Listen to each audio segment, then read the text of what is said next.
Hello, everyone. We're back with another election prediction. This time we have a super far left candidate in Nina Turner. She is pretty much further left than AOC, honestly. And the one time she ran statewide in Ohio, she literally got crushed by almost 20 points against the Republican. So this is pretty much going to be a Republican landslide. I'm just going to say that straight up going. And the question is, how much does Trump win by? And yeah, that's the real question. See, there's not a lot of safe Democratic states already. New York still would be safe, so would Massachusetts and Vermont. Other states, not so much. Okay, let's get right into this. We'll start off with Ohio and Iowa. Even though Ohio is Nina Turner's home state, she got crushed here the one time she ran statewide. Wasn't even close. So I don't really think she's going to be competitive in Ohio or Iowa. She's way too far left on policies, and I think she'd get crushed here. The next few states. Florida, I even see going as a safe state for Donald Trump. I see him clearing it, probably winning it by 11% against Nina Turner. I think just because Nina Turner's so far left, some establishment or even moderate Democrats may not even turn out to vote for her. They might just vote third party, or I could even see Michael Bloomberg possibly running as a moderate candidate just because I think he would despise a Nina Turner presidency as a rich guy. I really don't see him supporting her in any capacity, but who knows? It is Donald Trump. Maybe he decides not to run, but I still think a decent amount of more moderate voters are going to vote third party than vote for either of these two nominees put forth by either party. Let's do North Carolina and Georgia. I see these states both going as likely towards Donald Trump against Nina Turner.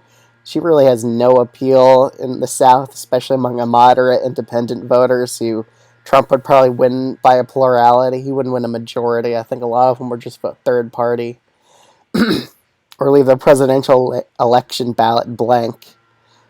Texas, on the other hand, I see this going as a safe state for Donald Trump against Nina Turner. She's too far left to be even competitive in the state of Texas.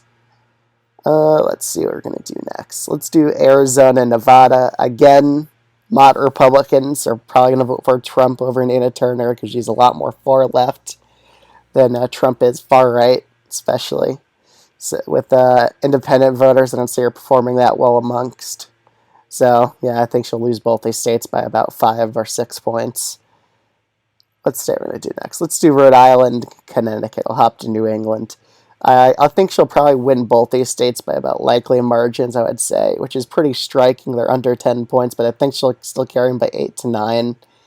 But a lot of white voters, which I think Trump would do very well with, like a lot better than usual, just because she is pretty far left. You'd probably get a lot of white moderates to vote against her or not even turn out to vote for her.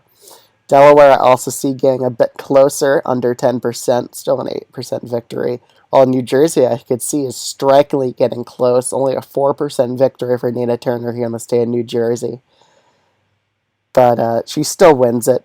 But still, it's pretty crazy how it's that close. Let's hop to Washington and Oregon, which I still think she'll win by both likely margins.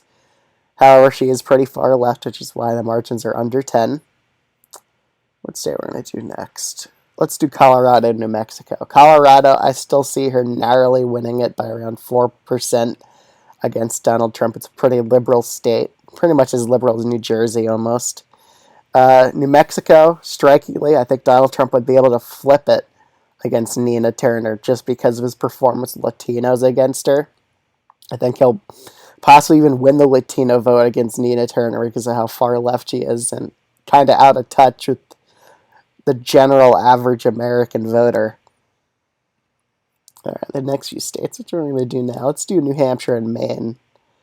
New Hampshire and Maine, I think both of these states would flip against Nina Turner. She wouldn't really do that well here among independent voters again, probably losing to them to Donald Trump. Nebraska's second district, I see Trump probably winning it by around a likely margin against Nina Turner. I really think she would get crushed here. Progressives usually don't even win this district in the House races. What state we're going to do next? Let's do the three ones. The trio, Pennsylvania, Michigan, and Wisconsin. PA and Wisconsin, I see these both going to Donald Trump by a likely margin. Even Michigan would go to Trump by a likely margin because of far left policies. Well, I see Minnesota as being only a lean margin for Trump, but it's crazy that it's the first time Republican has won here since 1972. And we're down to the state of Virginia, and honestly, if moderate Democrats are just voting third party or voting for Michael Bloomberg, who might run in a scenario like this if Turner gets the nomination, I think Trump could win the state of Virginia just because she's way too far left for the state. And I think she would piss off a lot of establishment Democrats if she were to win the nomination. So that's pretty much how I see the election going. Virginia Turner versus Donald Trump, pretty much a Republican landslide. I see Trump probably winning the popular vote by 3 to 4 points against her. Let me know what you think of this election prediction in the comments below. Like, comment, and subscribe, and I'll see you guys in the next one. Bye, guys.